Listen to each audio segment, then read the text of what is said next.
I don't like anybody getting fired, in theory. When people say, well, this coach is getting fired, who's the next coach, Dan? I'm like, yeah, I don't participate. I just don't. And I wish I were more godly. I do. I read the Bible every morning. And I'm not telling you that to brag. I'm telling that to you to show you what a hypocrite I am. Because I didn't read anywhere in the Bible. I know Jesus tore up the temple. I know that he got mad at different times, and I know he embarrassed some people. But you're not supposed to be happy and wallow in others' misery. But I just can't help myself. I'm going to go to confession. Bless me, Father, for I have sinned. Because I'm getting ready to sin right now because I ain't mad at Deadspin and Julie DeCaro and Karan J. Phillips getting their ass out of here. In Julie's case, the ass is the size of that TV screen.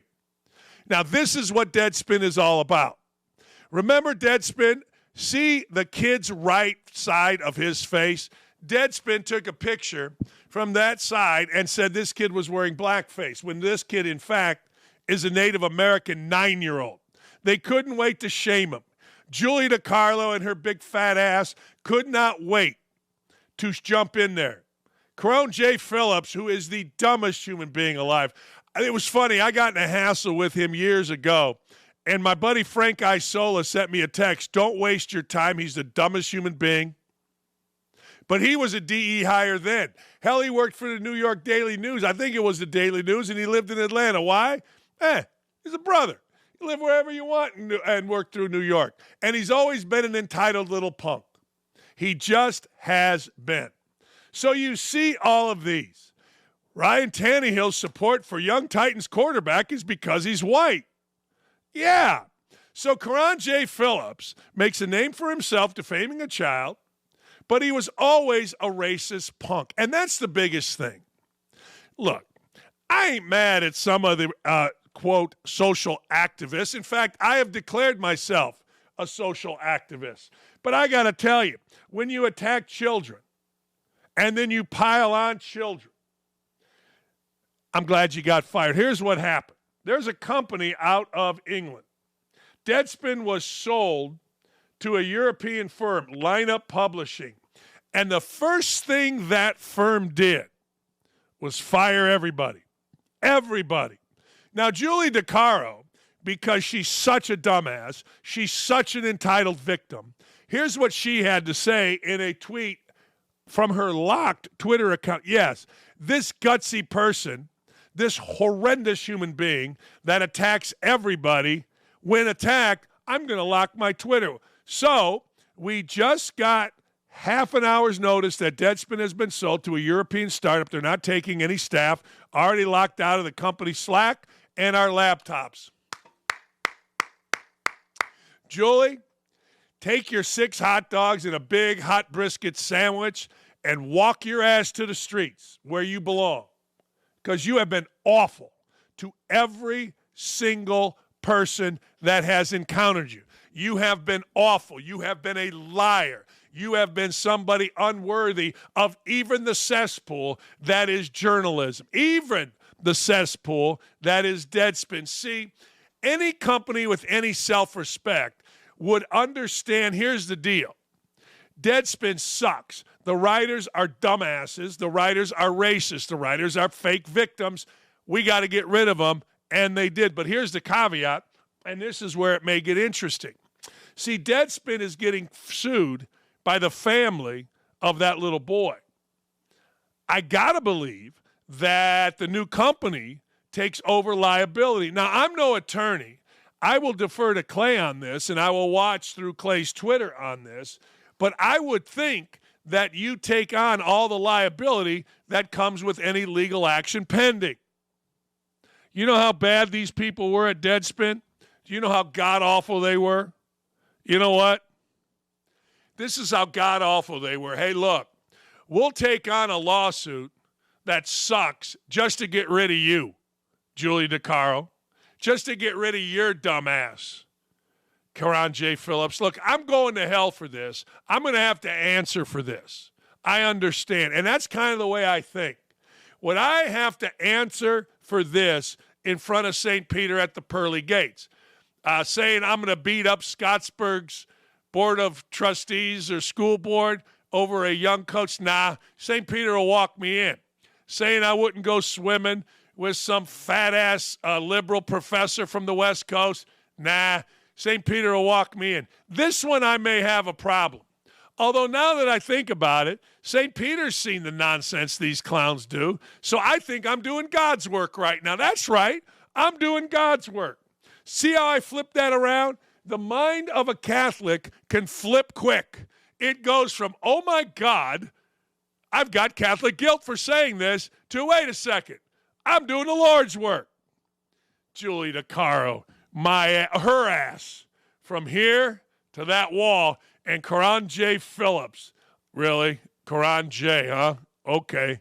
Well, two of the worst people, if not the worst people. Think about this. Le Batard's right there with him because Le Batard is always down with the brothers, down with the cause. Think about this. You shame a 9-year-old and you do it by lying. You show a side of his face that's black. You get exposed. Hey, wait a second. You get sued, but you double down on it. A little part of me admires Karan Phillips and what a freaking incredible, ridiculous racist he is. But then others jump in. DeCaro, Le Batard. And I think to myself, I knew it. I knew when I worked at ESPN, Le Batard was a dirtbag and all his little minions, particularly knee pad Stugatz, just little dirtbags. By the way, not 100% sure, this is from our boss, but I doubt the new owners will take on liability. The parent company, stop it, hang on, caller, who owns Deadspin, hold on. The parent company who owned Deadspin will take the hit, G/O Media. Through this action might help mitigate the size of the judgment or settlement. They killed the perps. Thank you. That's what I'm saying. All right, can I get personal? No, I'm not. I want to get I love being personal on this show, but I got news to attack. I do. I got news to get into. See, we're all, as guys, for the most part, sex addicts. We are. We're basically all sex addicts. I mean, I've always said this. Look, even in college, I used to have these discussions with friends of mine that are ladies. You guys can have sex anytime you want. I mean, you decide 10 o'clock at night, you know what? I'm horny. I want to go have the sex. All you got to do is make a phone call. And I used to say, all you got to do is make a phone call to me. What are you talking about? I don't think that made me a sex addict. I think that made me a college dude. Women can have the sex anytime they wish. Now, I'm not getting into the whole mental part of having sex. I'm not getting into that. I'm just simply saying, guys, not so much. Guys, you walk around, I can wear something sexy, and a woman's going to go, hey, want to go to movies, dinner and drink? I mean, there might be the occasional that wants to throw down, but you get my point. So basically, every dude's a sex addict. You got to be really, really good-looking, rich. And I'm not making fun of sex addicts, not even a little bit. I know two guys that have gone to treatment for sex addiction, and I said the same thing to them. But here's the deal. It's deeper than that. It's way deeper than that. I like to keep things light. Well, guess what? Cornerback Jaylon Johnson of the Chicago Bears admitted it. He revealed his sex addiction during a press conference where he gave up or got $76 million in an extension. He told reporters, hey, man, I went to therapy for sex addiction. Now, true story, I could say I went, but I didn't. Jaylon Johnson just admitted he saw a therapist for sex addiction last season. This might be a first on a new contract press conference opening statement. Yeah, he's right. John Greenberg's a really good writer. I think he went to OU and used to boo me when I was coaching at Bowling Green. I think he said that. But anyway, John Greenberg's right. Like, think about this. You're going to Hallis Hall in Lake Forest or wherever the hell Hallis Hall is in Chicago, outside Chicago, and Jaylon Johnson is getting a new contract. And all of a sudden, somehow, some way, wait a second, he starts talking about sex addiction. That's interesting. That's a first. Got to be. Show got to be. Chris Emma, who covers the Bears for 670 The Score in Chicago, Jaylon Johnson on his emotional journey and the decision to seek therapy. We go through things. Everyone goes through things. It's okay to seek help. It's okay to be vulnerable. He's right. He's 1,000% right. He is. It is okay to be vulnerable. It is okay to go through things. It is. And I applaud him for doing that. I do. Imagine. Now, I do think this. You tell me if I'm wrong. I do think guys gauge. What is going to make me look okay. Like, I think there are very few men or women that would be like, hey, you're a sex addict, and make fun of them. You know what I'm saying? Like in a locker room. You got to think about the locker room. In my opinion, hey, man, you're a sex addict. All right? Okay? Well, man, in a locker room, there will be comments, none of which will be terrible. And I applaud the guy because maybe, just maybe, look, any addiction is hard as hell. I have an addictive personality. I was addicted to chewing tobacco probably 30 years.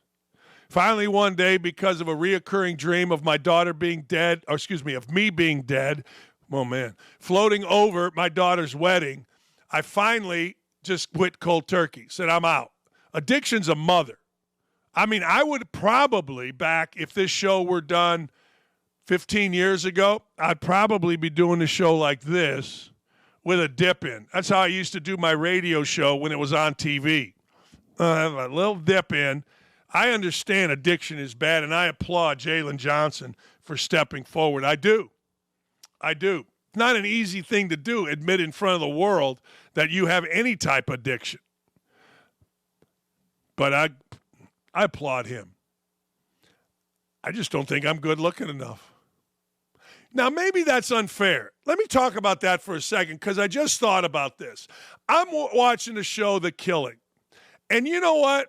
Here's what would be dangerous about a sex addict. It's basically The Killing is about different murders in Seattle. It's the greatest show I've watched, I think. I can't stop watching this. I've watched every great show. I don't know if it's the greatest. It may just be the latest greatest. You know what I'm saying? But the fact of the matter is this. If you're an addict, there are pratfalls. There are pitfalls. You go down, you find a sex worker. And, frankly, in these shows, it shows life on the streets for kids, 15, 16, 7, whatever. That is dangerous. That is bad. And I am glad, as I've thought about this, Jaylon Johnson got help. That's a good move. Really good move. All right, we got an awkward moment alert. And you know I got a story. So Utah State's women's basketball coach lost in the Mountain West. The head coach Kayla Ard, was at a press conference. Let me show you what happened at that press conference. And how do you plan to rebuild for next season? I'm not going to be rebuilding. I just coached my last game at Utah State. I spoke with Diana, and they're going in a different direction, and I respect her decision, and I hope they get a really good coach in. I'm assuming that's going to be the last question. All right. Okay. Thank you. All. Thank you, Coach.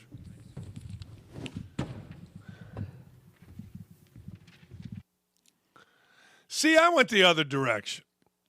My last game at Bowling Green was in the Mid-American Conference Tournament. We lost to Ohio U, and I knew I was done. I wasn't going to ask for an extension. My contract was going to be up that July.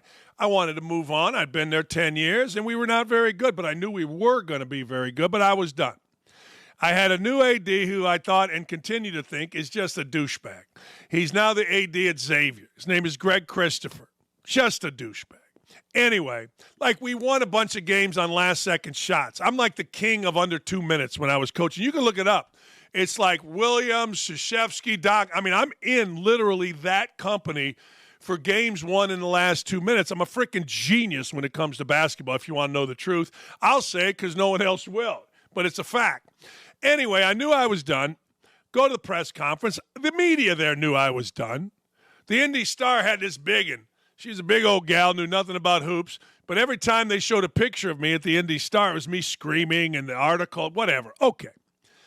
So I sit at the press conference, and I literally, and you can ask a man named Elton Alexander and others, gave the best press conference ever. Like I got a standing O. Like I was laughing, I was going through, I was asking questions, I was being me. But I knew I was done. Fast forward, went home, told my wife, hey, I'm going to go for a walk. Met a couple buddies at the clubhouse, had about 10,000 beers, went home. Monday, AD comes in.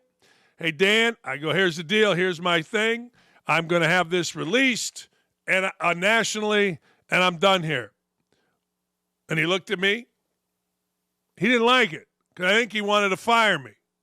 I think it was a badge of honor for him to fire the big bad wolf. But anyway, I wasn't giving him the satisfaction. Now, I don't have any problem with athletic directors, but I do have a problem with athletic directors, except for in Herm Edwards' case, walking up to a coach right after the game and saying, you're fired. You're fired. Shut up, woman. Man, in this case, it's a woman, Diana Sabao. Diana's a pain in the ass. Diana's a pain in the prick for doing this. She is. That's ridiculous. How about you do this? You let a coach go to the press conference, you sit down with the coach, and if you have any relationship whatsoever, you have a nice chat with the coach and you say, look, you know, I know, we are both moving on next year. Right? I mean, that's okay. There's nothing wrong with that. But if you don't have a relationship and you're a little pain in the ass, which I'm betting this Diana Sabau, S-A-B-A-U, is. I bet you.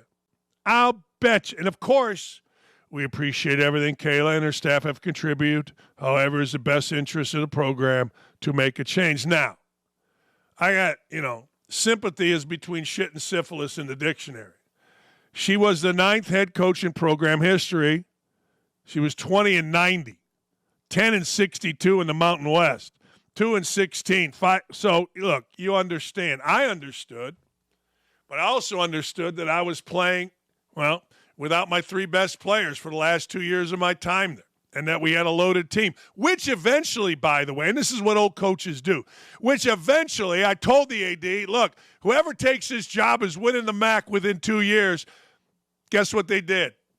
Won the MAC. Within 2 years. I had a good squad, man, and if everybody stayed healthy. But I was kind of a prick, and people would probably have left. What are you going to do? To quote the great Jason Benetti, what are you going to do? Anyway, so Kayla got the boot. The AD got her little satisfaction, and Utah State looks like a pack of dumbasses for handling it that way. That pretty much sums it up. I think so. How about a little empathy? One thing about coaching. Now, look, one thing that I know is commitment and passion. When you put my name on a show, or I got a show, hey, man, it's like coaching. I am committed. I am passionate. I get demanding at times. Coaching is the same way. You give me a job in sales, but you give me one of these jobs, and guess what? I'm all day trying to get this show to 10,000 views minimum on freaking YouTube. It's like psychotic, but that's what coaching is. And if you're an athletic director, you understand that. If you're an athletic director, you understand, hey, wait a second here. You know what? It's a little different than just being the ticket office manager. This is going to crush this person's dreams. Because every coach that's in college dreams of being the next Krzyzewski Wooden winning national championships. You got to cheat to do it, and some will, some won't. But the truth of the matter is you got to have a little empathy. And I'm telling you what, that athletic director at Utah State, I don't know the background. My ass, her lips, she can kiss it. How about them apples? Yeah. Biden is at it again. 84 million. There's not a chance in holy hell, and I can say this not being on YouTube, that Biden got that many votes. And he will get it again. Let's see what Joltin' Joe, Jersey Joe, Sniffin' Joe Biden did this time. Anyway, am I allowed to take any questions? Anybody here is staff? Stop the cars. Thank you, press.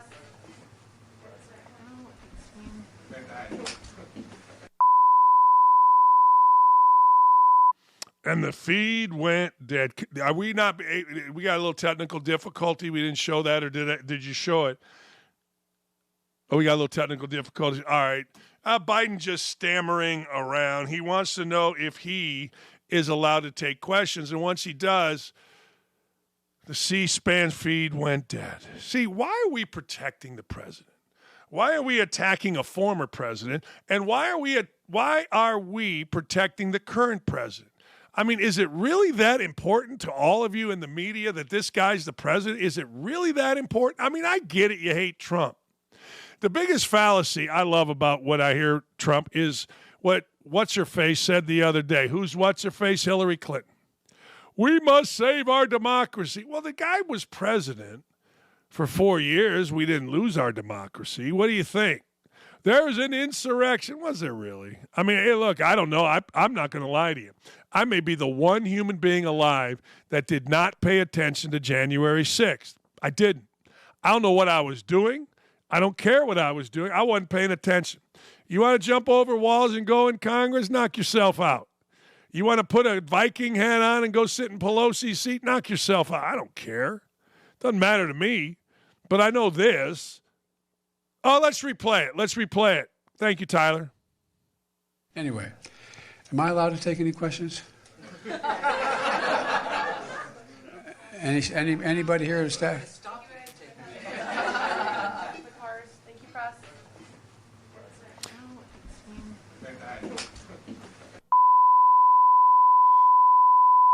I don't look.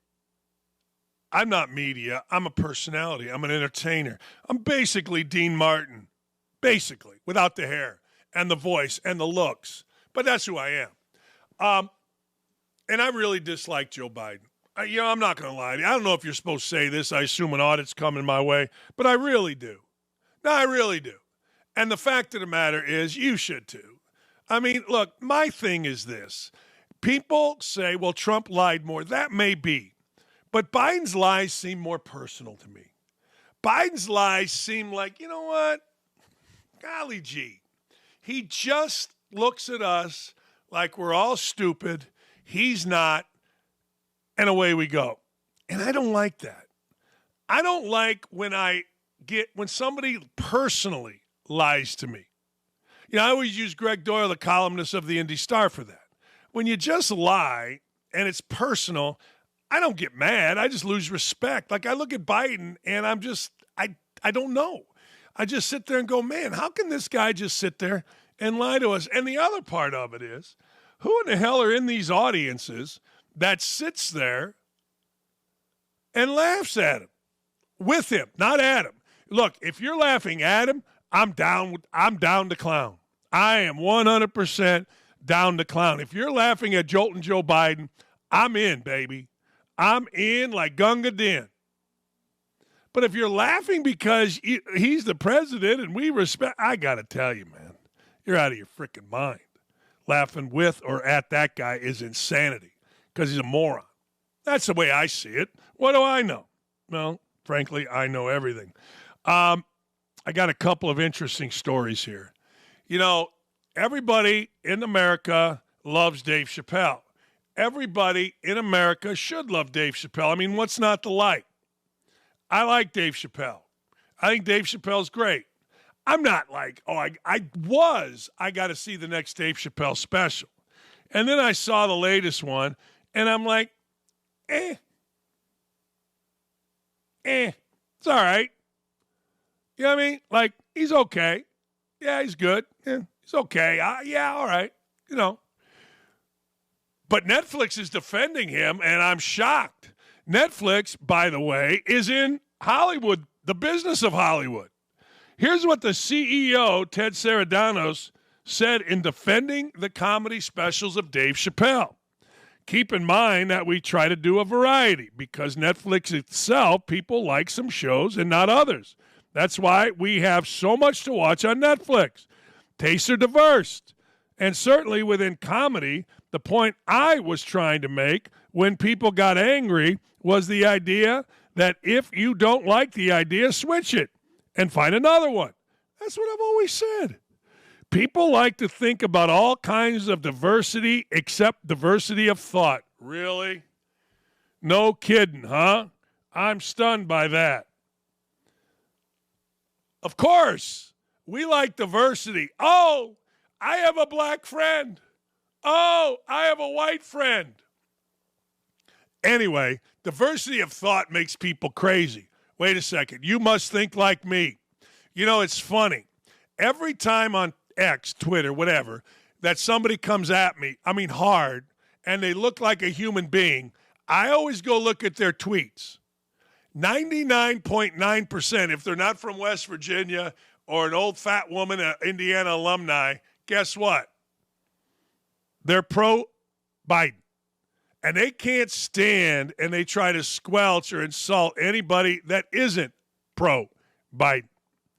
And I get a kick out of it because it is so predictable. Here's the other part. I think comedy is one of those places where you should have a pretty open background to figure out ideas. Really?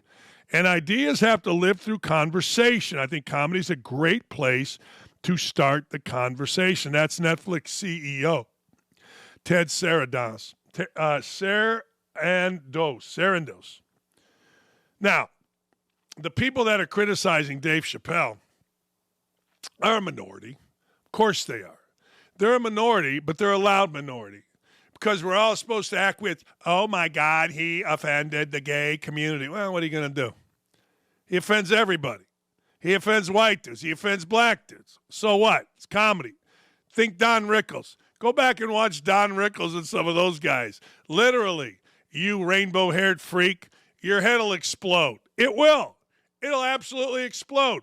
Even when I was a kid and Carson came on and my mom told us we had to turn off the TV at 10. Carson came on at 10:30.